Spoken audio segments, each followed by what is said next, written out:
missing Malaysia Airlines flight MH370 will be found after an Australian aircraft spotted small pieces of debris in the southern Indian Ocean.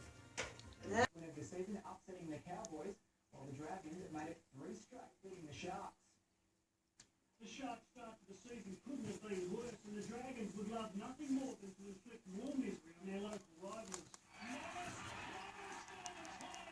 Brett Morris's 100th NRL try gave St George Illawarra an early 4-0 lead, but it was a lead short-lived, with namesake John putting the Sharks in front.